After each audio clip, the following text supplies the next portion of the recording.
Hello students, welcome back to my channel mind your exam. आज की placement preparation की इस सीरीज़ में हम जो क्वेश्चन देखेंगे वो है intersection of two sorted arrays. इससे जस्ट प्रीवियस वीडियो में हमने यूनियन देखा था और यूनियन और इंटरसेक्शन साथ ही कॉन्सेप्ट चलते हैं मैथमेटिक्स में भी। तो आइए साथ में ही ये क्वेश्चन भी देख लेते हैं कि दो सॉर्टेड एरेज का इंटरसेक्शन कैसे फाइंड आउट आप करेंगे।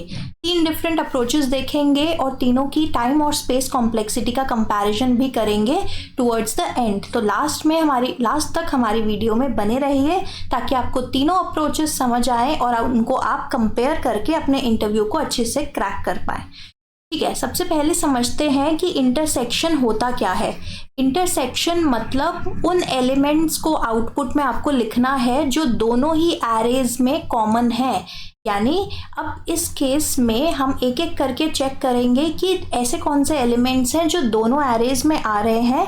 रिपीटेड एलिमेंट्स को हमें नहीं लिखना है और जो भी कॉमन एलिमेंट्स होंगे जैसे कि 2, 3, 4 और 5, यहाँ पे भी आ रहा है 2, 3, 4, एक ही बार 4 आएगा। अगर दोनों में रिपीटेड भी है तो भी हम एक ही बार लिखेंगे और लास्ट है 5। तो इन सारे एलिमेंट्स को हमें आउटपुट में शो करना है जो कि हो जाएगा 2, 3, 4 और 5। पहले अप्रोच में हम क्या कर रहे हैं, हम फिर से सेट डेटा स्ट्रक्चर का यूज़ करेंगे। सेट डेटा स्ट्रक्चर जैसे कि मैंने लास्ट वीडियो में भी आपको बताया था और मैं यहाँ पे राइट कॉर्नर में एक वीडियो भी शेयर कर रही हूँ जिसमें आप सेट डेटा स्ट्रक्चर के बारे में और समझ सकते हैं अगर आपको थोड़ी भी कंफ्यूजन है तो फर्स्ट अप्रोच में सेट डेटा स्ट्रक्चर हम कैसे यूज़ करेंगे। जो भी हमारे दो एरेज है उनमें से एक एरे का आप सेट बना लीजिए और फिर दूसरे एरे के एलिमेंट्स को उस सेट डेटा स्ट्रक्चर से कंपेयर कीजिए। फॉर एग्जाम्पल, अगर मैंने एरे ए का सेट कन्वर्ट कर लिया, मतलब ए को सेट में कन्वर्ट कर लिया, तो बेसिकली एरे ए में जितने भी एलिमेंट्स हैं वो सेट में लिखे जाएंगे लेकिन रिपीटेशंस हट जाएंगी। अगर एरे ए में कोई भी ऐसा एलिमेंट है जो एक से ज़्यादा बार आ रहा था तो वो सेट में एक ही बार आएगा। अब आपने जब सेट बना लिया है एक एरे का तो फिर आपको क्या करना है, दूसरे एरे को एक एक करके उसके एलिमेंट्स को ट्रेवर्स करना है और चेक करना है कि क्या जो एलिमेंट अभी हम दूसरे एरे में देख रहे हैं वो सेट ए में प्रेजेंट है या नहीं। अगर वो प्रेजेंट है मतलब सेट में भी ए में भी वो प्रेजेंट था और एरे बी में भी वो प्रेजेंट है, या फिर अगर पाइथन में आप रिप्रेजेंट करेंगे तो लिस्ट बी में भी वो प्रेजेंट है, दोनों का कॉमन एलिमेंट है तो उसे आप प्रिंट करा दीजिए। या फिर आप एक रिजल्ट एरे या कोई भी नाम का एक एक्स्ट्रा एरे या लिस्ट ले सकते हैं जिसमें आप अपने कॉमन एलिमेंट्स, इंटरसेक्शन वाले एलिमेंट्स को स्टोर करा सकते हैं। डायरेक्टली प्रिंट कराएंगे तो स्पेस बचेगा, आप यहाँ पे स्टोर भी करा सकते हैं। इसमें एलिमेंट, नंबर ऑफ एलिमेंट जितने होंगे उतने साइज का एक्स्ट्रा स्पेस लगेगा जो कि मैं डिटेल में लास्ट में भी इस वीडियो में डिस्कस करूँगी। तो एक बार ड्राई रन करते हैं। सपोज मैंने बी जो एरे है उसको ट्रेवर्स करना शुरू करा। आई मेरा लूप वेरिएबल अगर है तो सबसे पहले आई पॉइंट करेगा पहले एलिमेंट पे 2 पे। 2 मेरा पहला एलिमेंट है। 2 को मैंने चेक किया क्या वो सेट में भी प्रेजेंट है। हाँ, 2 सेट में भी प्रेजेंट है, बी में भी प्रेजेंट है, तो कॉमन एलिमेंट है तो इसे आउटपुट के एरे में या लिस्ट में ऐड कर दो। फिर आई को मैंने एक इंक्रीज किया। आई अब बी के सेकेंड एलिमेंट पे पॉइंट कर रहा है जो कि है 3। क्या 3 प्रेजेंट है सेट ऑफ ए में? हाँ, 3 भी प्रेजेंट है तो ये भी इंटरसेक्शन एरे में आ जाएगा। फिर आई इंक्रीज करेंगे हम एक स्टेप। आई अब पॉइंट कर रहा है एलिमेंट 4 पे। देखो, जैसे जैसे हम सेट में एलिमेंट्स कंपेयर कर रहे हैं हम उन्हें साथ के साथ रिमूव करते जाएंगे ताकि हमारे इंटरसेक्शन वाले आउटपुट में कोई डुप्लीकेट्स ना हो। देखो, अब आपको यहाँ पे 4 और 4 के केस में समझ आएगा कि सेट में से एलिमेंट्स को रिमूव क्यों करना है। जब मेरा आई इस पहले वाले 4 पे पॉइंट कर रहा है एरे बी में तो मैंने चेक किया क्या वो सेट ए में प्रेजेंट है। हाँ, प्रेजेंट है, तो इस वाले 4 को हमने आउटपुट में ऐड कर दिया क्योंकि ये कॉमन एलिमेंट है और सेट में से रिमूव कर दिया। क्यों? क्योंकि जब यहाँ पे आई को मैं एक स्टेप इंक्रीज करूँगी और दूसरा वाला 4 मेरे पास आएगा एरे बी का, तो अगर मैंने सेट में से यहाँ पे 4 को रिमूव नहीं करा होता तो फिर से ये दोनों मैच होते, सेट में भी 4 प्रेजेंट होता, बी वाले एरे में भी है, लेकिन ये गलत इंटरप्रिटेशन होती है, गलत इन्फॉर्मेशन होती। सेट में तो एक ही बार 4 प्रेजेंट था जो कि पहले वाले 4 से मैच कर गया था और हमने यहाँ पे आउटपुट में लिख दिया। दोबारा से 4 नहीं प्रेजेंट, और इवन इफ प्रेजेंट भी है तो भी हमें नहीं लिखना आउटपुट वाले एरे में, ठीक है। तभी हमने इसको सेट बनाया है ताकि यूनिक एलिमेंट्स आए, एक ही बार एक एलिमेंट लिखा जाए। अब यहाँ पे कोई मैचिंग एलिमेंट नहीं है तो आई को सिंपली आगे बढ़ा दो। आई अब पॉइंट कर रहा है 5 एलिमेंट पे, 5 प्रेजेंट है सेट ए में, उसे सेट से रिमूव करो और आउटपुट में डाल दो। अब यहाँ पे आपका सेकेंड एरे कंप्लीट हो गया है और ये आपका फाइनल इंटरसेक्शन रिजल्ट है।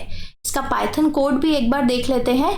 पाइथन कोड में यहाँ पे मैंने एक फंक्शन बनाया है, डेफ कीवर्ड यूज करके इंटरसेक्शन नाम का फंक्शन है, जिसमें मैंने 2 एरेज या पाइथन के फॉर्म में अगर बात करें तो 2 लिस्ट पास करी हैं जो दोनों एरेज को रिप्रेजेंट कर रही हैं। लिस्ट के नाम है ए एंड बी। सबसे पहले मैंने पहली लिस्ट को सेट में कन्वर्ट कर लिया है और उसे सेट ए नाम के वेरिएबल में स्टोर कराया है। एक एक्स्ट्रा एरे लिया है जो कि रिजल्ट मतलब इंटरसेक्शन ऑफ 2 एरेज स्टोर करेगा। इसको लिस्ट की तरह मैंने यहाँ पे डिक्लेयर करा है। फिर बी वाले एरे पे मूव कराया है, मतलब एक लूप लगाया है और हर एक बी का एलिमेंट इस वेरिएबल में, ईएल वेरिएबल में एक एक करके आता जाएगा, ठीक है। अब हर बार जब ईएल वेरिएबल एक एलिमेंट को ले रहा है बी वाले एरे से, तो हम चेक कर रहे हैं क्या वो एलिमेंट सेट ए में प्रेजेंट है। अगर हाँ वो प्रेजेंट है, ये कंडीशन अगर ट्रू होती है, तो रिजल्ट वाला जो मेरा एरे है उसमें ये कॉमन एलिमेंट को अपेंड कर दो और सेट ए से रिमूव कर दो ताकि डुप्लीकेट्स ना आए नेक्स्ट टाइम पे, ठीक है। और लास्ट में आपका रिजल्ट को आप प्रिंट कर दो। तो इस केस में आपके ये 2 अगर एरे थे, इन दोनों का इंटरसेक्शन क्या आएगा, 2 और 5, क्योंकि देखो यहाँ पे 2 एक कॉमन एलिमेंट है और 5 एक कॉमन एलिमेंट है, इसके अलावा कोई और कॉमन एलिमेंट नहीं है यहाँ पे, राइट। अब आते हैं अपनी दूसरी अप्रोच पे। दूसरी अप्रोच बेसिकली 2 पॉइंटर्स को हम यूज कर रहे हैं, पॉइंटर्स आप कह सकते हैं, या 2 वेरिएबल्स हम मेंटेन कर रहे हैं दोनों ही एरेज पे और चेक कर रहे हैं जिस भी एलिमेंट, जो भी एलिमेंट दोनों एरेज में से छोटा है, उस एलिमेंट के पॉइंट, उस एरे के पॉइंटर को हम इंक्रीज करेंगे। अगर मैचिंग एलिमेंट्स है तो आउटपुट के लिए प्रिंट कर देंगे, अदरवाइज जिस भी एरे का पॉइंटर एक छोटे एलिमेंट पे पॉइंट कर रहा है, उस वाले पॉइंटर को इंक्रीज कर देंगे उस पर्टिकुलर आइटरेशन में। आइए देखते हैं ये अप्रोच कैसे वर्क करेगी।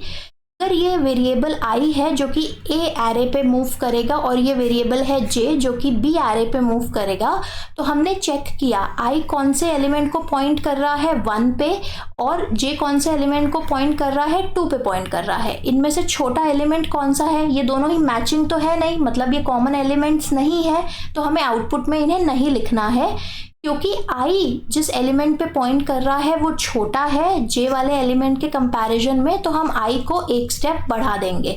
फिर हम कंपेयर करेंगे आई और जे पे। अब जो एलिमेंट्स प्रेजेंट है वो दोनों सेम हैं, तो हम इन सेम एलिमेंट को प्रिंट कर देंगे और जब कॉमन एलिमेंट, सेम एलिमेंट हमें मिलता है तो हम आई को भी एक स्टेप आगे बढ़ाएंगे और जे को भी एक स्टेप आगे बढ़ाएंगे, ठीक है।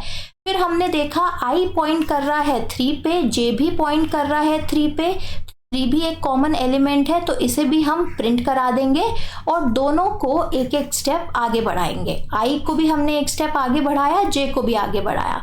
आई अब पॉइंट कर रहा है 4 पे और जे भी पॉइंट कर रहा है 4 पे, कॉमन एलिमेंट है तो इसे भी प्रिंट कराना होगा, तो यहाँ पे हमने 4 प्रिंट करा दिया और आई और जे को एक स्टेप आगे बढ़ाया है। अब इसके बाद आप देखिए आई पॉइंट कर रहा है 5 पे, जे पॉइंट कर रहा है 4 पे, क्योंकि 4 छोटा है 5 से तो हम सिर्फ जे को एक स्टेप आगे बढ़ाएंगे।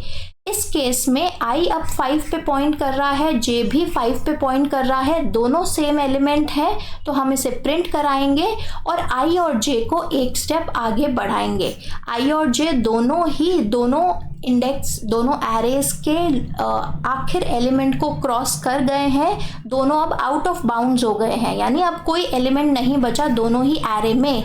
और अगर ऐसा भी होता कि एक पर्टिकुलर एरे में कोई एलिमेंट रिमेनिंग होता तो हम उसका कुछ नहीं करते, क्योंकि उसके मैचिंग अगर एलिमेंट मिलना होता तो ऑलरेडी मिल चुका होता जब पिछला दूसरा वाला एरे के एलिमेंट्स रिमेनिंग थे।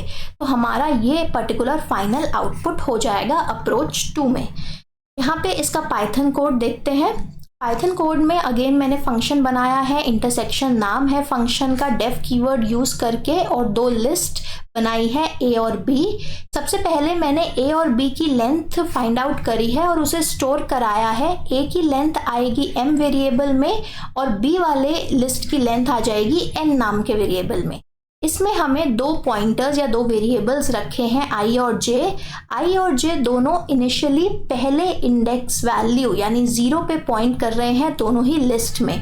अब हमें क्या करना है, हमें एक लूप लगाना है i लेस देन m, मतलब i जब तक m लेंथ ऑफ a के छोटा है और उसके साथ साथ एंड है तो दोनों ही कंडीशंस ट्रू होनी चाहिए। अगर एक भी एरे खत्म हो जाता है, मतलब i m के बराबर या m से ज़्यादा हो जाता है या j n के बराबर हो जाता है, दोनों में से ये कोई भी कंडीशन अगर फॉल्स हो जाती है तो उस केस में आप इस लूप से बाहर आ जाएंगे। ठीक है, तो जब तक दोनों पॉइंटर्स, दोनों वेरिएबल्स वैलिड एलिमेंट्स पे पॉइंट कर रहे हैं अपने अपने एरेज में, तभी तक ये लूप चलेगा।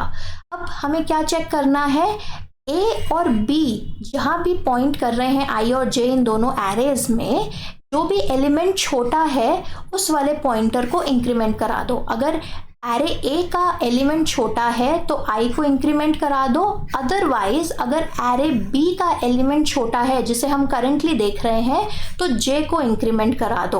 और अगर दोनों एलिमेंट सेम है तो फिर किसी भी एक एलिमेंट को आप प्रिंट करा दो, मतलब यहाँ पे j को इंक्रीज कर दो, i को एक स्टेप इंक्रीज कर दो, और अगर दोनों कॉमन एलिमेंट्स हैं तो a ऑफ i या b ऑफ j दोनों में से किसी एक को आप प्रिंट करा सकते हो, दोनों पे सेम वैल्यू है और दोनों पॉइंटर्स को इंक्रीज करना है बाय 1। तो यहाँ पे केस में अगर एग्जाम्पल की तरह पे मैंने a और b 2 एरेज लिए हैं लास्ट टाइम जैसे, तो आप देख सकते हैं इसमें कॉमन एलिमेंट्स हैं 2 और 5, वही आपके आउटपुट में यहाँ पे प्रिंट हुए हैं। ठीक है, अब लास्ट और थर्ड अप्रोच पे आते हैं। थर्ड अप्रोच में हमें बेसिकली क्या कर रहे हैं, जैसे हमने फर्स्ट अप्रोच में सेट यूज़ किया था एक पर्टिकुलर एरे पे ताकि उसके डुप्लीकेट्स रिमूव हो जाएं, सेट की उसी अप्रोच को हम थोड़ा सा इम्प्रूव कर रहे हैं और सेट की जगह हम कॉन्टिन्यू कीवर्ड का यूज़ करेंगे। बेसिकली सेट बनाने की जगह एक एरे का हम क्या करेंगे, चेक करेंगे कि उस एक एरे में जिसमें हम सेट बना रहे थे उस एरे में अगर हमें डुप्लीकेट दिखाई देता है तो उस आइट्रेशन को स्किप करके नेक्स्ट आइट्रेशन पे मूव करो। मतलब देखो, हमें रखने अभी भी 2 पॉइंटर्स ही हैं i और j। हमें चेक करना है, सपोज a, जैसे हम फर्स्ट अप्रोच में a एरे का सेट बना रहे थे, तो अब यहाँ पे डुप्लीकेसी चेक भी हम एक ही एरे पे लगाएंगे। a पे भी लगा सकते हैं, b पे भी, किसी भी एक एरे को आप चूज कर सकते हैं। मैं a को ही चूज कर रही हूँ, जैसे कि मैंने पहले अप्रोच में a को सेलेक्ट किया था सेट बनाने के लिए। तो अब करना क्या है, देखो हमारी चेकिंग क्या होगी, अगर i की वैल्यू, i कहाँ से कहाँ तक जाएगा, 0 इंडेक्स से लेके लेंथ ऑफ a -1 तक। तो अगर i की वैल्यू 0 से बड़ी है एंड इसके साथ साथ जो भी i पे अभी वैल्यू प्रेजेंट है वो वैल्यू बराबर है उसके जस्ट प्रीवियस एलिमेंट से, तो हमें ये डुप्लीकेट को ट्रेवर्स करना ही नहीं है, हमें i को 1 इंक्रीमेंट कर देना है। और अगर ऐसा कुछ नहीं है तो नॉर्मल कंपैरिजन करना है, जिस भी पॉइंटर पे छोटा एलिमेंट है उस पॉइंटर को इंक्रीज कर दो, अगर दोनों पे सेम एलिमेंट है तो उसे प्रिंट करा दो। देखिए एक एक करके आगे बढ़ते हैं। सबसे पहले हम इस कंडीशन को चेक करेंगे हर बार। आई अभी कहाँ पॉइंट कर रहा है, इंडेक्स 0 पे, तो ये वाला कंडीशन फॉल्स हो गई इफ़ की, तो हम इस इफ़ कंडीशन में कुछ नहीं करेंगे। हम अब इसके बाद क्या चेक करेंगे, आई और जे पे जो वैल्यूज़ है उनका कंपैरिजन करेंगे। आई पे वैल्यू जो है 1 वो छोटी है जे की वैल्यू से, तो आई को एक स्टेप आगे बढ़ा देंगे। जब हमने आई को एक स्टेप आगे बढ़ाया, नई आइट्रेशन मेरी शुरू हुई क्योंकि आई को नई वैल्यू मिली है। अब आई 0 से बड़ा है तो मैं चेक करूँगी कि क्या आई जिस वैल्यू पे अभी पॉइंट कर रहा है वो वैल्यू और उसके प्रीवियस वाली वैल्यू सेम है, क्या 1 और 2 सेम है, नहीं। अगेन ये इफ कंडीशन फॉल्स हो गई तो हम कुछ नहीं करेंगे। अगर ये ट्रू हुई होती तो हम आई को एक इंक्रीज कर देते और इस आइट्रेशन को स्किप कर देते, ठीक है। अब ये ट्रू नहीं है कंडीशन, तो हम क्या करेंगे, आई और जे में से देखेंगे दोनों की वैल्यूज बराबर है तो दोनों के कॉमन एलिमेंट को प्रिंट करा देंगे जो कि है 2, और आई को भी एक स्टेप इंक्रीज करेंगे और जे को भी एक स्टेप इंक्रीज करेंगे।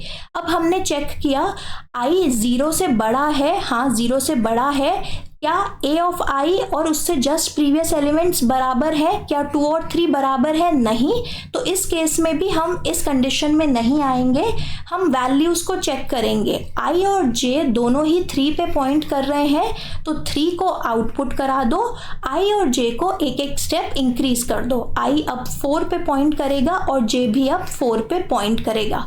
आई की नई आइट्रेशन शुरू हुई है, उसको नई वैल्यू मिली है, तो हम चेक करेंगे क्या आई 0 से बड़ा है, हाँ 0 वैल्यू से बड़ा है, और क्या आई और उसके प्रीवियस एलिमेंट की वैल्यू सेम है, 3 और 4 सेम नहीं है, तो हम इस पर्टिकुलर कंडीशन में नहीं आएंगे। हम चेक करेंगे कि आई और जे की वैल्यू सेम है तो 4 को आउटपुट करा देंगे और आई और जे दोनों को एक स्टेप इंक्रीज करा देंगे, ठीक है। यहाँ पे आई और जे दोनों को इंक्रीज करा दिया। आई फिर से ग्रेटर दैन 0 है और 4 और 5 सेम नहीं है, ठीक है। अगर सपोज यहाँ पे 4 होता तो आई का प्रीवियस एलिमेंट और करंट एलिमेंट सेम हो जाता, तो हम सिंपली आई को एक इंक्रीज करा देते, जे को चेंज नहीं करते और आई की डायरेक्टली नेक्स्ट आइट्रेशन पे आ जाते, कोई वैल्यूज का कंपैरिजन नहीं होता, ठीक है। अब यहाँ पे आई और उसका प्रीवियस एलिमेंट जहाँ मतलब i-1 पे जो एलिमेंट है वो सेम नहीं है। आई अभी पॉइंट कर रहा है वैल्यू 5 पे और जे पॉइंट कर रहा है वैल्यू 4 पे, तो जे की वैल्यू छोटी है तो हम यहाँ पे जे को इंक्रीज करा देंगे। अब आई और जे दोनों ही 5 पे पॉइंट कर रहे हैं तो हमने 5 को प्रिंट करा दिया। दोनों आई और जे को एक स्टेप इंक्रीज करेंगे, दोनों आउट ऑफ एरे आ गए हैं, तो हमारा यही फाइनल आउटपुट है, ठीक है। इसका कोड एक बार देख लेते हैं। कोड में पिछले कोड जैसा ही है जो 2 पॉइंटर की अप्रोच हमने देखी थी, बस इसमें एक एक्स्ट्रा लूप में एक एक्स्ट्रा इफ स्टेटमेंट आ रहा है। ये पूरा कंटेंट सेम है। हमने 2 एरेज लिए हैं जो लिस्ट की तरह डिक्लेयर्ड है, ए और बी, दोनों के लिए 2 वेरिएबल्स लिए हैं, आई और जे, जो दोनों के 0 इंडेक्स पे पॉइंट करेंगे इनिशियली। एम और एन में दोनों एरेज की लेंथ स्टोर कराई है। फिर हम चेक कर रहे हैं कि जब तक दोनों एरेज में एलिमेंट्स रिमेनिंग हैं तब तक चेक करो कि अगर i 0 से बड़ा है, 0 से बड़ा हम क्यों चेक कर रहे हैं, ताकि ये वाली कंडीशन फॉल्स ना हो, मतलब ये वाला i-1 इनवैलिड इंडेक्स ना हो। अगर i 0 है तो 0 -1 आ जाएगा, लेकिन हमें कंपेयर क्या करना है, 0 और उस आई की वैल्यू जो आई के इंडेक्स पे वैल्यू है और उसके जस्ट प्रीवियस पे वैल्यू, ठीक है। तो उसके लिए एटलीस्ट आई का 1 होना ज़रूरी है ताकि element at position 1 and element at position 0 compare हो सके, ठीक है। तो यहाँ पे सारा काम हमने सेम किया है, बस एक बार हमने डुप्लीकेट्स के लिए ये एक्स्ट्रा इफ स्टेटमेंट लगाया है। तो आप देख सकते हैं कि अगर आप किन्हीं भी 2 सॉर्टेड एरेज पे इंटरसेक्शन फाइंड आउट करेंगे इस अप्रोच की हेल्प से तो आपको सही आउटपुट मिलेगा। इन 2 एरेज में कॉमन एलिमेंट्स क्या है, 2 2 4 और यहाँ पे भी 2 2 4, लेकिन हम जो 2 बार 2 आ रहा है उसे एक ही बार लिखेंगे, तो यहाँ पे 2 आ गया और एक बार 4 आ गया, ठीक है। अब तीनों ही अप्रोचेस की टाइम और स्पेस कॉम्प्लेक्सिटी को कंपेयर करते हैं। पहली अप्रोच में हम क्या कर रहे हैं, पहली अप्रोच में हम सबसे पहले तो सेट बना रहे हैं, फिर हम लूप लगा रहे हैं। एक एलिमेंट को सेट में इंसर्ट करने के लिए कितना टाइम लगता है, log ऑफ n, मतलब जितने भी एलिमेंट्स हैं उस एरे में, ए वाले एरे का हम सेट बना रहे थे, ए वाले एरे में हमने अज्यूम किया था कि m नंबर ऑफ एलिमेंट्स हैं, तो एक एलिमेंट को सेट में इंसर्ट करने में टाइम लगेगा log ऑफ m, और कितने ऐसे एलिमेंट्स हैं, m ऐसे एलिमेंट्स हैं हमारे पास, क्योंकि पूरे ए एरे का साइज m है, तो सेट बनाने के लिए m log m टाइम लगेगा। उसके बाद अब हम लूप लगा रहे थे, लूप क्या था, हमारा पूरा b वाले एरे पे चल रहा था, ऑर्डर ऑफ n टाइम्स चल रहा था, तो हमारा टाइम क्या हो जाएगा, order of m log m plus n, ठीक है, प्लस, या फिर आप इसे ऐसे भी लिख सकते हैं, प्लस ऑर्डर ऑफ n, ठीक है। अब इसी केस में हम एक्स्ट्रा स्पेस, अगर हम अपना आउटपुट एक एक्स्ट्रा एरे में स्टोर कर रहे हैं, रिजल्ट वाले एरे में, तो उसका साइज कितना होगा, अगर दोनों ही ए और बी एरेज में यूनिक कॉमन एलिमेंट्स हैं, राइट, तो जो भी सपोज जो ए एरे है उतना ही एग्जैक्टली सेम बी एरे भी है, तो m और n दोनों बराबर होंगे, है ना, तो मैक्सिमम क्या साइज हो सकता है, जो भी वैल्यू मैक्सिमम है m और n में से, रादर जो वैल्यू मिनिमम है m और n में से। देखो, अगर आप इसकी कंफ्यूजन हटाना चाहते हो, तो अगर आप ओवरऑल ब्रॉड टर्म्स में इसकी कॉम्प्लेक्सिटी देखना चाहो, इस केस में सबसे ज़्यादा स्पेस कंज्यूम होगा अगर हम एक्स्ट्रा एरे यूज़ कर रहे हैं, जब हमारे पास ज़्यादा से ज़्यादा कॉमन एलिमेंट्स हो। ज़्यादा से ज़्यादा कॉमन एलिमेंट्स क्या हो सकते हैं कि जो पहला एरे है उसके सारे एलिमेंट्स दूसरे एरे में प्रेजेंट है ना, तो अगर ऐसा केस होता है तो उस केस में जितने भी कॉमन एलिमेंट्स हैं उतने साइज़ का आपको स्पेस चाहिए होगा एक्स्ट्रा। तो हम यहाँ पे m प्लस n एक बहुत ही लूज स्पेस कॉम्प्लेक्सिटी कंसिडर करते हैं कि दोनों एरे के साइज को मैं मिला दूं, उससे ज़्यादा तो कॉमन एलिमेंट्स होंगे ही नहीं। यहाँ पे भी एक्स्ट्रा स्पेस यूज़ हो रहा है जो कि अनफिल्ड जाएगा, जो कि थोड़ा वेस्ट जाएगा, लेकिन ये गलत आंसर नहीं है, ये आंसर लूज अपर बाउंड हो सकता है, यानी ये बहुत ही क्लियर कट डायरेक्ट आंसर नहीं है, लेकिन ये करेक्ट आंसर है। अगर आपको बहुत ही सटीक आंसर चाहिए तो उसमें आपको क्या लिखना होगा, order of number of common elements, number of common elements. अब मैक्सिमम कितने कॉमन एलिमेंट्स हो सकते हैं, सपोज अगर n मेरा जो m है, यानी साइज एरे a का जो साइज है वो है 5, जो मेरा एरे b का साइज है वो है 3, तो ज़्यादा से ज़्यादा 3 कॉमन एलिमेंट्स हो सकते हैं, तो इसमें कॉम्प्लेक्सिटी आ जाएगी order of minimum of m और n। तो ये आपका मोर प्रिसाइज या मोर क्लोज आंसर है टू द करेक्ट आंसर। लेकिन अगर आप ये भी लिखेंगे और अपना लॉजिक समझा पाते हैं इंटरव्यूअर को तो वो भी गलत नहीं है, ठीक है। अब आते हैं टाइम कॉम्प्लेक्सिटी सेकंड केस के लिए। सेकंड केस में हम एक लूप लगा रहे हैं, एक वाइल लूप लगा रहे हैं, जो कि कब तक चलेगा, जब तक दोनों एरेज में एलिमेंट्स हैं, या फिर जब तक छोटा वाला एरे चल रहा है तब तक दूसरा वाला एरे तभी तक चलेगा, है ना। जैसे ही छोटे वाले एरे के एलिमेंट्स खत्म होते हैं तो आपका वाइल लूप बाहर आ जाएगा।